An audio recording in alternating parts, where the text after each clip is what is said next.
Welcome to the first episode of the Caddie podcast. I'm Aaron. The Caddie podcast is all about helping parents navigate the junior golf journey. We'll talk to people who've been through it, parents whose kids are now playing on different tours, club reps sharing their latest technology, teaching pros, club fitters, media folks with great stories, and plenty more. I'm just a daddy, figuring these things out as I go, and I am not alone. That's why I wanted to create this space for all of us, dads, moms, anyone carrying the bag, to learn together. And to help me along the way, I brought a friend and fellow Caddie, Rustin, here to add his perspective and, let's be honest, keep me in check. Welcome, Rustin. Thanks, Aaron. I'm glad to be part of this journey with you as we kind of navigate the world of junior golf, kind of help our listeners and audience members just kind of go along with us as we talk about the different areas that we all need help with at the end of the day. Yeah, and some of the things we'll be talking about, kids golf, options for tournaments, U.S. Kids, PGA Junior League, Under Armour, and more. How they generally have age-appropriate yardages, what to expect, managing expectations, traveling, logistics, costs. It takes a village to definitely get those junior golfers around, and then one of the things we both love is drive, chip, and putt.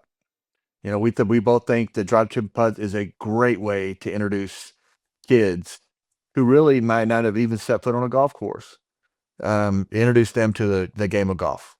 Also, Aaron, as we all know, there's junior golf. And, to us, there's a big distinguishing difference between kids and junior golf, which we'll go into a lot more details later. But within the junior golf, you got to find the right state-appropriate tours for your competitive junior. When you start traveling for those to leave states and stuff like that, it's finding the right yardages, costs, of course. Everything's about cost with golf, as we all know. What do you bring with you? And then something that people don't really think about is the golf instruction. What age do I start taking lessons? Who do I start taking it with? What age do I need to change instructors? Because we all believe there's a kind of a coach for a specific age, and then you need to kind of graduate, just like you would from elementary school to middle school, right? Technology, as we know, living in the world, watching the tours, there's a lot of tech these days. That same tech can actually help your junior golfer take their game to the next level, just as much as it helps the guys on Sunday or the ladies on Saturday as you watch them on TV. Exactly, Rustin. Even how our girls met on the long leaf putting green, at the red, white, and blue, the U.S. Kids. We played those tours for a long time, those regionals, and had a lot of fun. And lo and behold, you and I are sitting there at that regional for U.S. Kids and at Longleaf, and where they're about to hold the U.S. Kids World Championships in a couple of weeks. And we turned around, and our girls are out there having a putting contest with 4 other girls and just living it up. The winner gets ice cream, I think, or I think we as parents, we talked that we were going to get them all ice cream anyway. But just living the life at that time on that U.S. Kids tour and having fun with our junior golfer at that kids level. As you mentioned, there's a difference between the kids, and now our girls are up to the junior level, and they're competing at a really high level there. And so that we think we can bring a pretty good insight into this journey and help a lot of parents along the way. Yeah, that was a fun day in Pinehurst. Longleaf's still one of our favorite courses to this day because of those memories that we created with families like you. So Any yeah, day in Pinehurst is a good day, right? that's what they say. That's what they say. Can't wait to go back one of these days. It's like time stands still when you step on those grounds, for sure. Most definitely. Yeah. Go see Payne Stewart and all.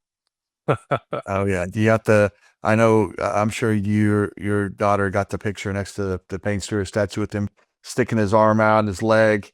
If the camera can see me right now, I'm sticking my leg out and the arm out like he won on the final. He made that putt on the final hole of the U.S. Open.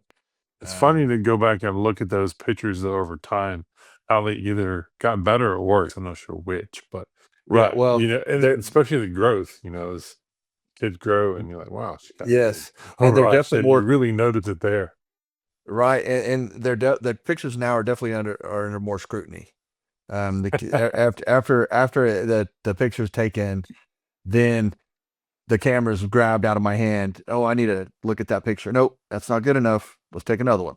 So yeah, it's funny, but I'm looking forward to this, Russ. And I think we're gonna have a great time, and I think we're really gonna be able to create something here, a platform for families to look at. And we have a website that's being launched as well.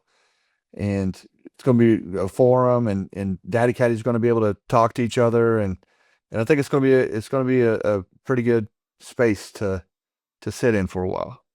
Yeah, I look forward to kind of sharing our thoughts together and talking about golf, talking about junior golf, talking about all the different elements, and helping our parents along the way navigate this somewhat uncharted waters, if you will. And, it's going to be a lot of fun. I agree. Well, let's get to it.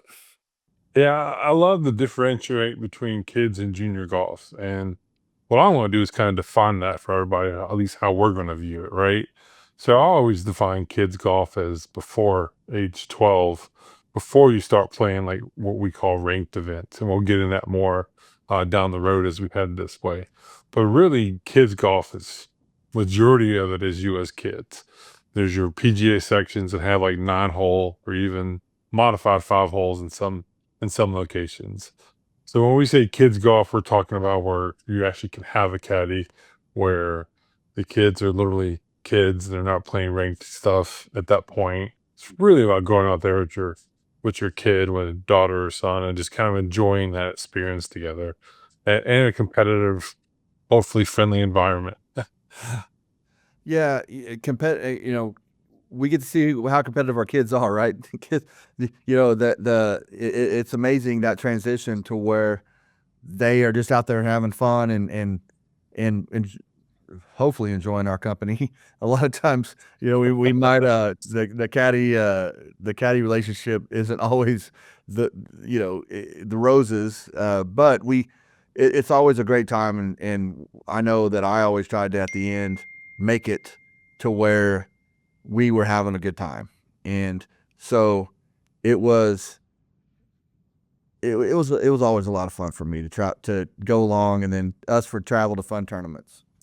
Yeah, it was, the U.S. kids experience obviously was some of the best experiences we've had to date. Obviously, meeting guys like you and some of the other families that we've met along the way. And then, our daughters becoming friends at what, like 7 or 8, and they still text to this day and see each other. Maybe it's once a year, maybe it's not that many, depending on how our schedules align and stuff like that. And I think it's really cool for them to develop these kind of worldly friendships where they've Right. got friends in California, and we've played with people from Singapore and all kinds of, different locations across the globe. And it's kind of been kind of neat. I've actually seen one parent of mine, a friend of mine, ours rather, who's a parent, their daughter has a world map, and they put a tack Hmm. on the location of every place that those kids live who they've been partnered with and played with. Like from Wow. the time they were like 6, they started doing this. And it's just all over. You can see all the tax from Texas and then Oklahoma and then some are from Japan. It's really kind of cool to see. It all was a good idea. So anybody want to create a map of all the kids you've played with, there you go. There's an idea for you. Everybody out there. Right. Yeah, that's a great idea, honestly. Yeah, I thought it was too. Yeah, because I remember at Worlds the first year they were give the especially the international players Hmm. give flags of their countries to their opposing to the players that were playing their groups, or something from that country that meant something to them. Um, and it was really Yep. neat. Yeah. Yeah, we paired up with several times people from Mexico who we've actually played with them several times since, but they would always give us some sort of tea gift. And I think one year it was like a ball marker, and one time it was like a piece of like a Mexican candy of some sorts. It's always fun to see those different cultures and, get to play with them and see the interactions between the different families and stuff like that that you don't normally see, especially US Kids Worlds, which is to me the pinnacle event, obviously, with Right. the short game. with Alexa Pano and all that, and you get to kind of see those environments and just I remember seeing the parade the first time, just walking down that street, and you just kind of get goosebumps and chills because of that image that you've seen so much on Netflix and stuff like that. Yeah, Alexa Pano, obviously we'll talk more upcoming in some upcoming episodes with our interview with her father, which was a great interview. And but starting out, kids golf, we talked about US Kids. There's also, I think, Under Armour Tour is out there now, Mhm. and in the junior PGA, and we'll talk about the nuances of each one of those. Um, so let's get down to basics. Let's get down to the absolute basics. Start from square one. What would you suggest to get a kid to starting out in golf? What would what?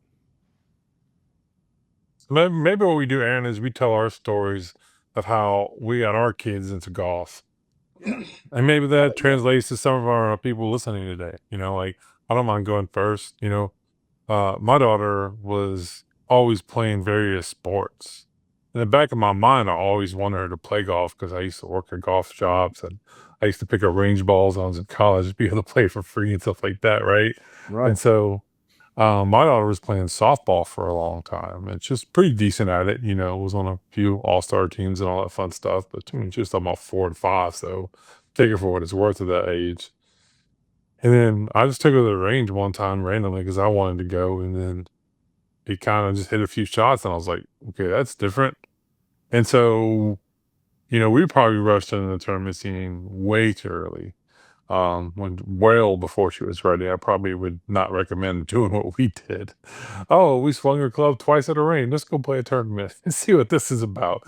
Thinking it's kind of like Louis, right? You kind of figure it out on your own as you go, and Right.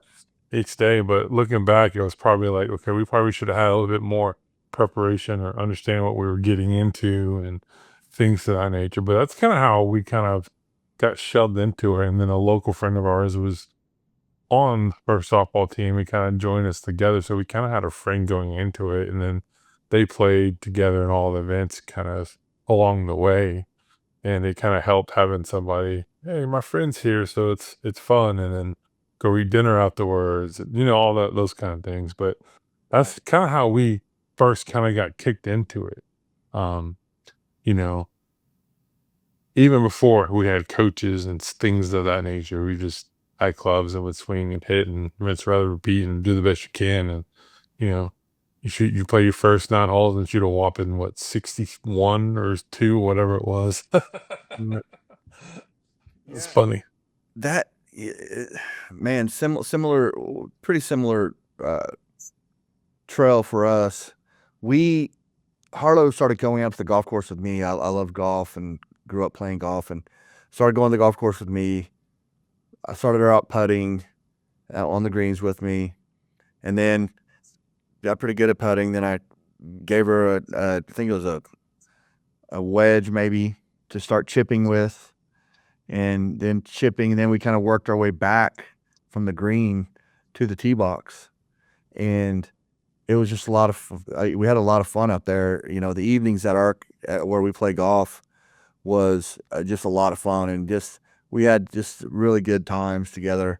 And so then around, and I know we're going to talk about this too, different instructors for different ages and skill levels, but around 4 years old, actually, I started really wanting her to get into competitions and things like that. But I understood that she couldn't until she was 5, and so we then just worked and knew, a year from then we were going to try the competitions. And so when she turned 5, we jumped in there and started throwing her to the wolves, and it was a lot of fun. It sounds like you did it more the correct way versus me just kinda slamming her in That's there. So, that's what I mean, yeah, that's what makes it good, right? like, Yeah, yeah, I mean, like I said, we kinda like, "Oh, let's go to the range." "Okay, we hit a few shots." "Well, what's this US Kids stuff?" "Well, we'll sign up for one." And, nah, jokingly, yeah, we probably should have taken your approach and let her right. hit balls and play for a year before we did it. But honestly, we kind of learned on the fly, and even as a caddy, you kind of learn on the fly because I knew golf rules, but it was completely different playing tournament golf rules. There's a lot of Right. you think you know, but you really have no idea what you're getting yourself Oh, into, no. and how serious it got too at certain levels. Like, yeah, I'll never forget our first worlds with all the rules officials, and I was like, oh my gosh. Actually, the first world championship, I remember her going to the tee, Midland, and she's about to tee off, and I got this nauseous feeling just coming over my whole body, like, holy crap, we're about to tee off for the world championships, and I feel more pressure than she obviously does. Right. So I Right. let her down, and it was fun, but it's nerve wracking for us old guys. Gotta make sure you pull that right club, caddy, right? Oh man, I screwed that up a few times. Got it. Oh, and they've let us know about it too, right? Um, Nonstop for the last 7, 8 years, right? it's one of the things that we have to tell parents is they understand that they're gonna have to be a psychologist out there as well, right? They're gonna not only be a caddy, but a psychologist on competing and trying to stay in the moment and having fun, and a lot of times making a big number on a hole is not fun, and we understand that, but it's not always. It's how you come back from that, right? It's that next hole. One of my favorite quotes uh, is from one of my daughter's grandfathers is the most important shot is always the next shot. So always focus on that next shot, and that's hard when they're 5 years old to tell them that. Oh yeah, that's a Tiger saying actually. Um, Oh, he there you always go. would say the most important shot was your next shot. I thought it was. I remember when I was young like that, and one of her coaches said you're allowed to be mad after about 5 steps after you hit a shot, and then after that, it's you're done with it.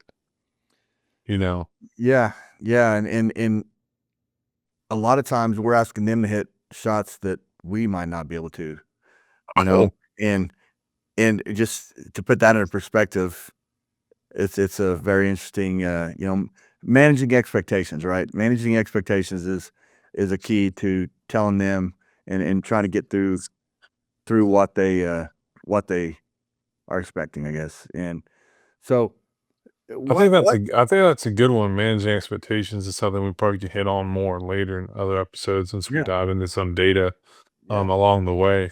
But I think that's a big one for both parents and the kids themselves who are getting into this a journey and adventure that, what you see on TV is not realistic. Tour guys don't hit wedges to 6 feet all the time. I right. think the approximately average is, I have to look this up to double check myself, but it's about 20 feet.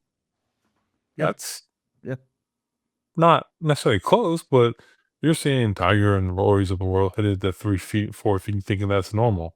yep. That's where you got to start managing expectations and manage your expectations along the way of your path, wherever your kid may be in their development cycle. Because kids do develop at different stages, and some develop and get really good early.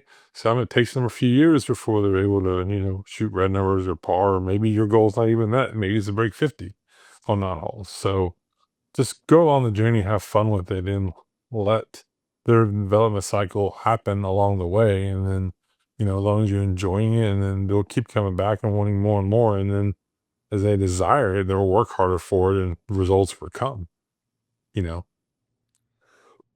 Yes. One of the things too is just understanding that each child develops at a different pace, right?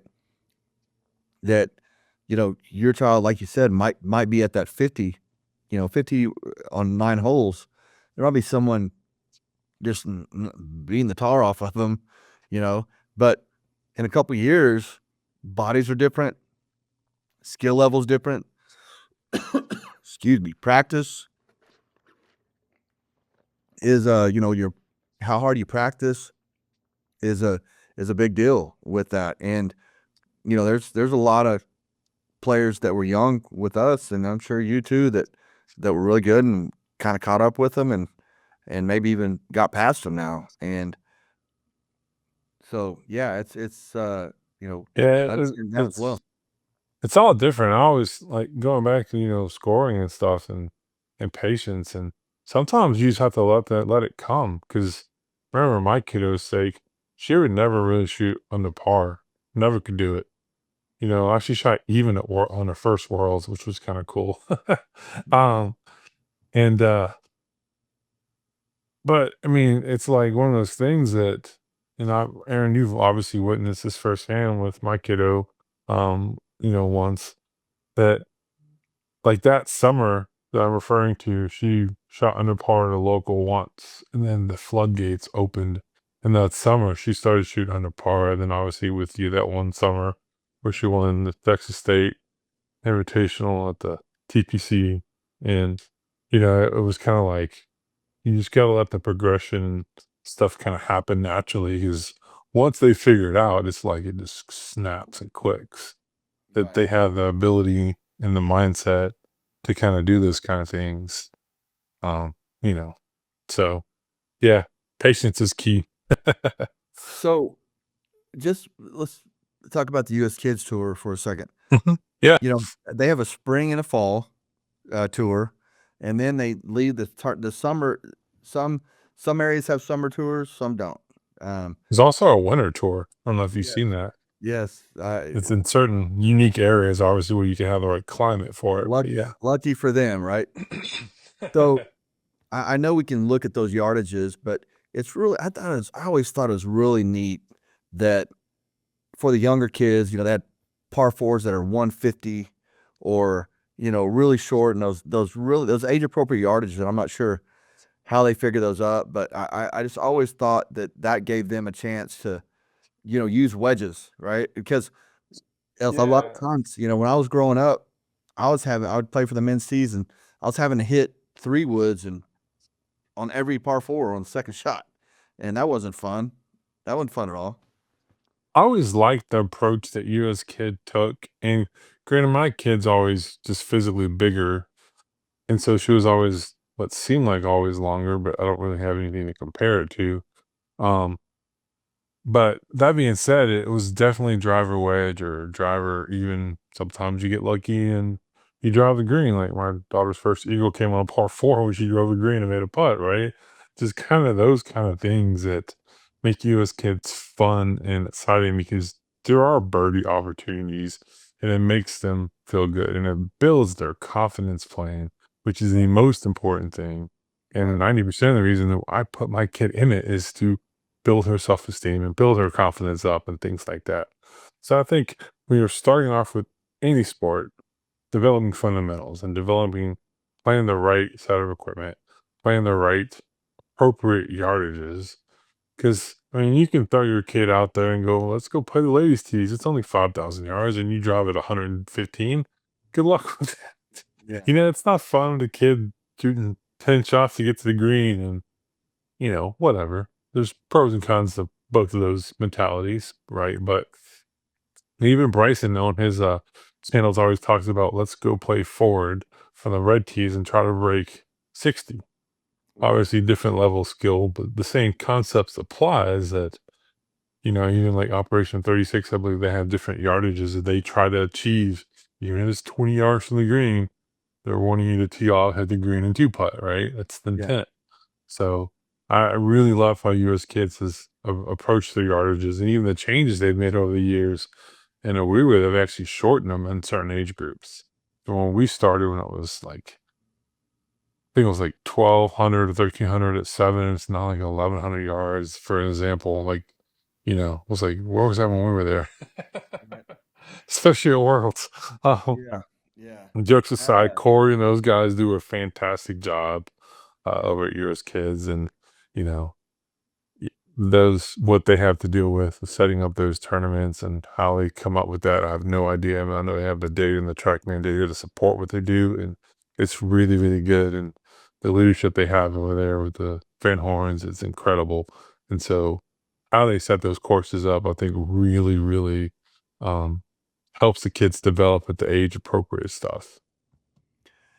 yeah, and as a kid, let's talk, US kids, that they're basically and that's what we're really gonna be talking about as kids, and we've already discussed other options out there.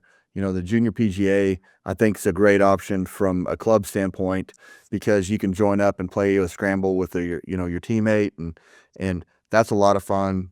And that's also relatively short yardages, but the boys and girls play from the same yardages, and I mean, Yeah, the PGA Junior Leagues, I'm assuming that's what you're talking about. They actually play from it's modified, but it's still considered what I would consider pretty long for, like, say, a 7 or 8-year-old trying to right, do it, right, right? It's scramble, so you hit one shot and go play with your buddy, right? But when you're talking about individualized stuff, I think US Kids has the market. Now there's PGA sections, and I'm sure you guys have that up there in Oklahoma. I mean, honestly, we have North and South Texas where they shrink it down. We have one that I really love when Rylan was real young. Um, they had a modified 5 hole. oh, So you played 5 holes to start. In order to get the 9 holes, you had to shoot certain scores. So you had to actually qualify out of 5 holes. And it wasn't like anything crazy like par. It was something like, I don't even remember what it was, but like +8 or something like that on 5 hole. I don't remember. It was crazy. It wasn't hard to achieve, you know. You had to do it like twice or something like that in a year.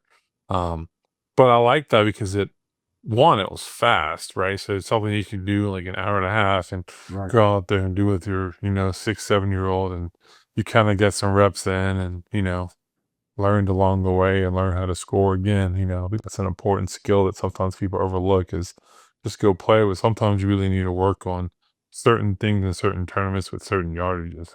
It's kind of good to have, but US Kids definitely has they're the footprint, the gold standard for what I consider gold, for what we consider kids golf at least. Right. I also like, first tee. I like that aspect of teaching etiquette and Hmm. other aspects of the golf game. And generally, there's a first tee of every city. First tee's made headway into every city, it seems like, and they do a good job of bringing in golfers that might not have the opportunities otherwise. And Right. Yeah, sorry. no, no, Okay, we'll, I, we'll cut that out. yeah, I like that aspect because I think golf does need to reach more folks because of what it's given to me and what I understand the character, everything that golf stands for, I believe will help kids in their adult lives as well. Yeah, First Tee is great. They have, at least in our area, they have a bunch of summer camps that are really introductory to golf. And then they also help the lower income families who can't necessarily afford the tournament golf. They do a lot of programs like that with equipment and all kinds of things. So Right. we like to donate our old equipment when we can to the First Tee and stuff like that. So they're kudos to what they do and everything they do there. And that's what, yeah, we'll definitely talk about economics of golf further on and how in some ways that we feel you might be able to cut some corners and traveling and things like that. But this is an expensive game. I mean, there's no doubt about it. You can spend as much money as you want to and as you can in this game. Yeah. Sometimes I like to say your return on your investment. That's my saying that I use a lot. Even though obviously they're not getting paid or anything like that, it's just quantifying the cost versus what you're getting out of it and stuff like that. So, Right. but um, yeah, that's definitely a one that we can dive into a lot deeper on the economic side of golf and ways you can kind of do things differently, without staying at all the fancy resorts and stuff like that. If you're willing to kind of cut your corners a little bit and things of that nature. So we both agree US Kids is the best avenue right now currently for kids golfers. Talk so each so just for those out there and you on our website you'll see in our Facebook you'll see it's uskidsgolf.com and they have local tours, then they have state qualifiers, then they have some regional championships, and you have to qualify for each one of them. So at each level, you're hitting a different competitive uh, level. Yeah, the beauty of those too, as we talked about yardages earlier, is your locals are, I don't remember what they are, so I'm gonna kind of spitball a little bit here. Like your locals are like 7 or like 1100. You get the state, they jump up to like 1200. You get the regionals, they may be 1,300. By the time you get the worlds, they're like 1,400. So they challenge you at different levels. So the time you get the worlds, you're not playing necessarily draw, chip, and putt, right? You're playing more of a, a competitive round where you can't necessarily reach the green, in theory, things like that. So, obviously, but exceptions do happen with certain kids who are just physically gifted and stuff like that. But that being said, those different levels do provide different unique skill sets and different opportunities to compete, multiple day tournaments, which are obviously good experience and exposure for the young ones to kind of start building those experiences up. Because that's really, in my opinion, the most important skill they develop when they're younger is that experience of learning how to play, learning how to win, learning how to lose, and Right. so forth. Yeah, I mean, losing's part of it, right? Losing's part of it. 100%, You learn how to especially lose in golf. to be able to win, right? So, what was your favorite regional that you went to? I love Pinehurst and red, white, and blue, especially in, I think it was the year we actually met y'all. Um, there where they would jump out of the, I think it was a plane or helicopter, and they had the parachutes of the state flag and the U.S. flag, and they were landing on number 9 at Longleaf. That was just so cool. Um, to kind of see that experience, and then the family nights they used to run too back then were so cool. Um, Especially in Pinehurst. Can't get better than that. No, What about no. yours? Pinehurst definitely is the mecca in my mind. Going to Pinehurst and being able to go to a lot of courses and areas for golf. Pinehurst is by far in my mind, the mecca of golf. And I know the USGA is building one of their headquarters there and kind of centralizing there, and that's pretty awesome. But I think mine, the what when Ryland won down at the TPC in San Antonio was Mhm. one of my favorites because we're just coming out of COVID.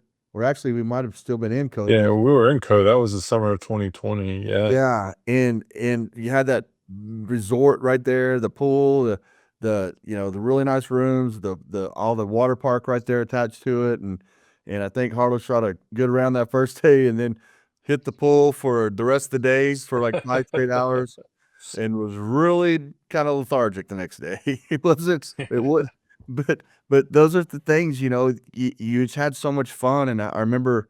Uh, Dustin and his twin girls. We had Harlow met them, had a lot of fun, and just again, we go back to the friendships those girls build, and boys. We're blessed to have girls, but you see the boys out there chipping and putting and all together and having fun and competing against one another on the course, but they're off the course. They're putting each other headlocks and running around and just having a good time but I think that TPC was probably the most fun. Now they always have U.S. Kids always has a the holiday classic down at PJ National, Yeah. Yeah, and we never had a chance to go to that one. I Just did really work is so yeah hard with Christmas, but yeah I've heard it's the cream of the crop regional wise, but it unfortunately, was it just fun. never worked for us. It was fun, and we accidentally were upgraded to a suite. So I didn't tell them that we were accidentally because I made sure to check. I made sure and checked that our bill was the same as we got, a regular room, and it was. So all the kids were always in our room, but that one year we went there, the weather wasn't cooperating very very well, but the kids still got in the hot tub. It was That's funny. And now you're gonna get a random invoice from the yeah right. So hotel. PJ National, Little $1,000 extra charge there going in your credit card next week. another $1,000. Now, so we talked about that magic number of 12 years old, right? So Right. in my mind, even at 12, so the yardages usually they get the right around 5,700 to 6,100 generally is about the range that these more competitive tournaments For get girls, to. specifically for Yes, girls. yes. Excuse me. Yes, for girls and 68 to 7,100 for boys. Yeah, they Um, play the tips for boys. yeah. It's a little different. Obviously, we're not as versed in that category. So we'll bring some other guests on who have sons to Yeah, kind of give us more background on the boys game, because I always say girls and boys golf is completely different, but we'll save that one for another day. But yeah, right. going back to age 12, reason I say age 12, and Aaron, you may have different opinion here, is because that's kind of the cutoff of you as kids. Like, you Right. go to world championships, and after 12, that's your final year. No, they have a team one, and it's run really well, and they play the same phenomenal courses, and they stretch it out even longer for the older girls. But it seems like at 12, the floodgates kind of open. Right. There's no longer one organization you really want to play. I can't even think. There's probably thousands out there, for being Yeah. honest. Texas has their sets of 3 to 5, and Oklahoma has their sets of a few, and everyone has a state organization. And then there's this, and then there's that. And so then it becomes like hey, which one do I want to play this week? Or how many do I want to play? And the yardages at 12, they really do go from what I consider way too short to way too long, because you're playing you as kids and you're maybe playing 4,900, 5,000, then you're playing 6,000. Like, whoa, there's 1,000 yards just plopped right on me right there. Yep. And sometimes you can find some events that are in that 5,400 range when they're first starting out, but it's kind of tough depending on the tours you have around you. But yeah, that's like that older junior golf, as you and I like to describe it as, it's a different animal, and something that we're kind of in the midst of as we speak. And we'll obviously provide more information along those, but it's its own set of wheels and controls. It's got to be kind of pick and choose your battle, so to speak, on what you want to do there.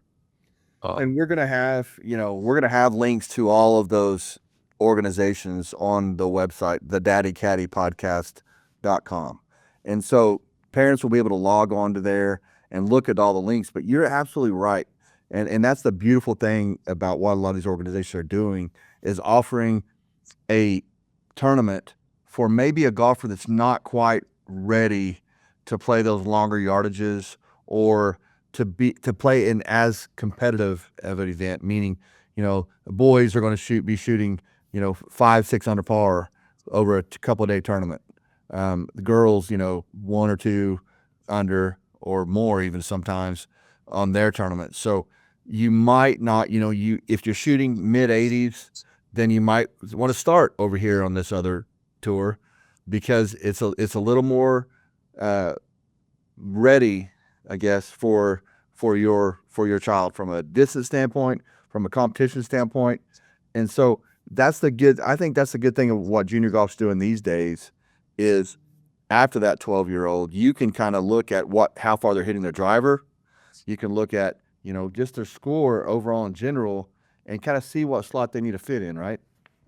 And you mentioned scoring, like some of these tours do have scoring requirements. Yeah. So you need to be able, and some of them aren't crazy. Some of them it's you have to be able to break 90. Some of them it's you have to be able to break 100. And if you don't, they'll suspend you, and put you on their lesser level tour, for example. Like in Southern Texas PGA, they have a prestige tour, and I think the requirement is break 100.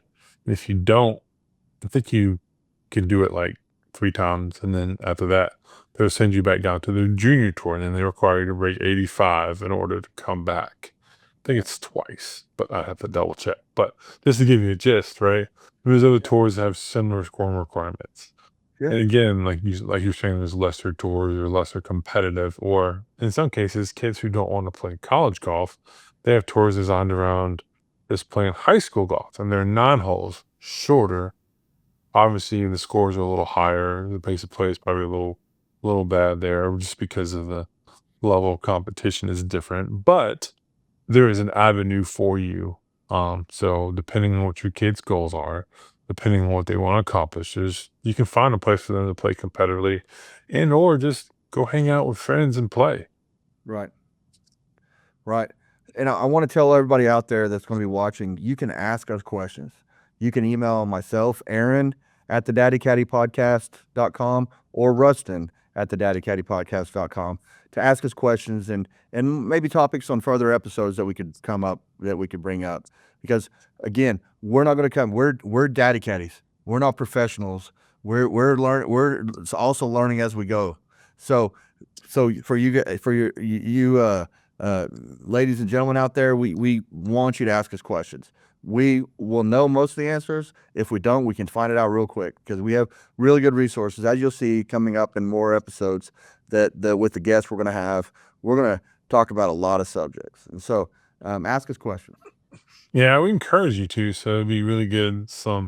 You know, we'll do some segments on the road where we can kind of read some of these emails on the air and give responses. So not only are we not answering one person's question, but we might be answering thousands of people's questions who may have this is more likely, one person thinking the same thing that 10 other Joes are. So, Right. because we've kind of gone that road before, where we'd ask each other questions and then we'd be sharing them with somebody else and so forth. And so, Yeah. yeah, we want to be a good resource information for everyone listening out there, and just to be able to help navigate your path to what that may be. Just like Aaron and I have done for our kiddos the best that we can at this point in this juncture, and obviously there's a lesson learned along the way. Right. Scoop. In a lot of lessons, right? There's a Instructor. book of them. Yeah. Instructor. When did Ryland start with an instructor? Oh, probably 30 days in, something like that. And it graduated, right? So, like, her path was, she started at 6, and I knew enough to be dangerous. That's my word. Right. How about we use with her? And then we started with just a local public course instructor, and she was great for an introduction period. But then she started obviously getting exponentially better, and I knew I needed somebody better who could help her. And then I just jumped and started emailing random coaches who were on Golf Digest top 100 in the state, and I got a few bites, and one respondent was kind of eager to work with her, and she worked with her for something like 7, 8 years before we had to make a move and stuff like that. Um, to her current coach, give a plug, EJ Ken at X Academy. Go see him; he's the best. We're gonna have him on, I believe, at some point. Yeah, similar journey for Harlow. I do believe there's there's introductory coach, and because generally Mhm. those really competitive coaches are really booked up, and so there's an introductory coach that helps with the basics, and then if you see they're taking a grasp on the game, they're really wanting to learn more, really wanting to just soak it all in, right? And their competitive spirit is up there, because they if they don't want to compete, then there's really we discussed it earlier how expensive this game is, and then you throw instruction on top of it, and that starts to really layer some dollars on top of one another. So if they don't want to compete, then they might just be just a golfer that likes having fun at it, but just out there, so it depends on, they kind of drive the ship, right? They kind of drive the boat on how far they want to go with this. 100%. Yeah, they have their goals and whatever they are, but there's a coach for those said goals. Like, if you just want to play high school golf, then go see your local pro. He's good enough. If Right. you want to potentially play college, there's certain coaches who are geared towards that, where relationships along the way, on top of it, they make that path a little easier and they're just more knowledgeable. But if you're just getting started, setup, fundamentals, learning the swing, the local guy down there is probably good because they're also more affordable. Yeah. And it creates relationships at your local course and kind of build those dynamics versus you get into these top tier teachers, you're paying top tier dollars for the Right. most part, you know? So, yeah, that was kind of our path. It sounds like we kind of probably took some of the paths there per some of our conversations that we've always had. But yeah, I mean, sometimes you have to make a change. It's not always easy and it becomes very personal at times too when you're leaving a coach because you develop relationships and you feel like they're family and they kind of are and things like that. And then sometimes changes have to happen. Like one of my kiddos was because the she was taking lessons from a private country club where we were not members at, and they got so busy and popular that they basically said no more non-members. And so that was kind of our path on how we had to leave and go find someone else. And so, but there's rules like that out there, and they exist, and it happens, and you know, That's the most interesting thing about golf, and is we you hear from us and then from people we interview, everybody's path is unique. It's as unique as each person, each kid's golf swings. Um, you know, you want to arrive at the same place at impact, right? But getting there is a totally different. It might be totally different from one to another. Just ask Jim Furyk that. Right, right. I mean, yeah. You look at Furyk, you look at Scheffler, you look at. I mean, well, Arnold Palmer, I have on the picture behind me. You know, I mean, they're all unique, but very successful and arrived at the same place. But so golf is unique in that way. We're all, you know, you handle it a little differently. I handle it differently. We're getting to the same, pretty much the same place, and it's really neat. And that's why I like golf, because there's no vanilla in it. There's a lot of different ways to slice this, and so it's really unique in that way. Well, why don't we kind of give the audience a little roadmap of where we might be headed, Sure. and then kind of go from there. So like I'll kind of start and you kind of add some things to it. So what we want to do is obviously we want to dive in more into the junior golf world, Okay. tell you about our experiences there and some of the good tours, um and down the road we're going to bring some of those guests on, some directors on. Right. We'll probably dive in more in the U.S. kids golf in more detail, Right. and hopefully we can get one of the U.S. kids directors to kind of pop on with us, have a conversation about how they set up and why they set up. We want to dive into equipment, of course, because we're all equipment junkies at the end of the day. Right. You more than me. You know all the. I'd have people telling me what you get in there and you roll your sleeves up and really get after it. And that's why I'm thankful you're on this, because you can really help parents understand when they get to that certain level how technology matters. I mean, it really does matter. Yeah, the technology has changed, of course, but it's different, especially junior fittings versus adult fittings, and we'll do a whole episode on that. We'll try to get some fitter experts, and then we'll diverge the difference there. Um, we plan on having a lot of guests for you guys to kind of talk more junior golf, and maybe just even talk some, if we can get some manufacturer guys to come on and tell us about their equipment and their stuff that they do specifically designed around kids. Um, you know, and what else do you have for us coming up in the next couple? So yeah, manufacturing rep with I know Ping for sure. Thank you, Ping. Um, Ping for sure, and other reps as well, talking about their equipment and how they relate. Because all manufacturers don't have kids clubs, right? All manufacturers don't have kids No. clubs, but most of them have junior clubs, and so we can talk about that difference, and then talk about when juniors move into using women's and men's clubs, right? The more traditional clubs, and how that technology matters that way. I like to get to a point to where every golfer is not going to be on the professional tour. Obviously, every kid, and hopefully if they're at a really competitive level, they want to be, but they can't. So some options of employment in the golfing stratosphere, right? So Right. from a PGA pro to a rep for a manufacturer to maybe a superintendent, even to everything under the sun in the golf community. It's talk with people that are doing it all. We're going to talk with people that actually design golf courses. We're going to talk with the people that set up the PGA programs and where you can go to and attend schools for that. And we're gonna try to cover it all. Again, this is going to be a journey for us. This is going to be a journey, and it's obviously a journey for those parents out there watching.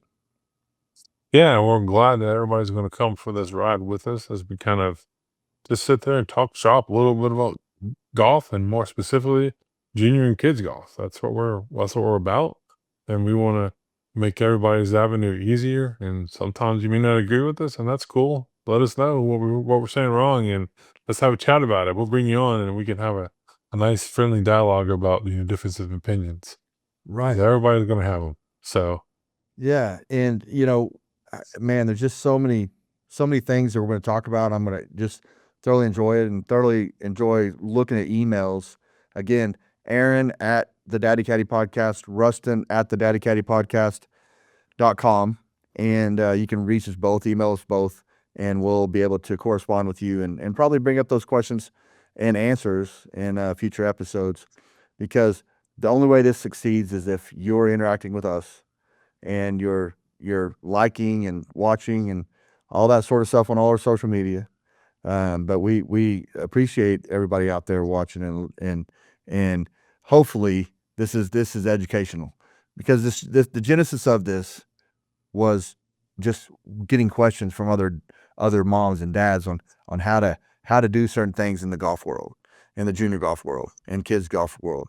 And so hopefully this could be a nice resource for everybody out there. Yep. I agree. I hope everybody kind of appreciates it. Share and follow, subscribe, let everybody know. So why don't you let everybody know about who we have coming on next week for our special guest? Yeah. So, man, God, it's, I think just about every junior golfer, or every kid golfer especially, needs or has watched a movie called The Short Game. The Short Game is a movie about following junior golfers at the highest level that are preparing to go to the U.S. Kids World Championships at Pinehurst, which every kid golfer strives for. And again, that's the mecca of golf, and it's such an amazing time, and I hope that everybody out there gets to experience that at some point. But the first guest we have on, his daughter is a 5-time world champion, and he was caddy for them all. Alexa Pano is the golfer, and Rick Pano will be our guest, and he'll talk about their experiences and go back to that point to where she started, and it's an incredible journey, and it's been documented. But I think he's going to add some insight into some behind the scenes that a lot of people don't know about. Yeah, that's going to be a fun chat to have with Rick, and we appreciate Rick for coming on and joining us on our early stages here with the Daddy Caddy podcast. I look forward to speaking with them. It's going to be a lot of fun. Yes, sir. And then again, it's going to be a bi-weekly podcast at first, and hopefully as the energy picks up and as hopefully it gains in popularity, that we'll pick up the frequency of the podcast and have a lot of fun. So as for me and for Rustin, thank you for tuning in, and we look forward to hopefully sharing the trail with you down the road, and see you on the next one.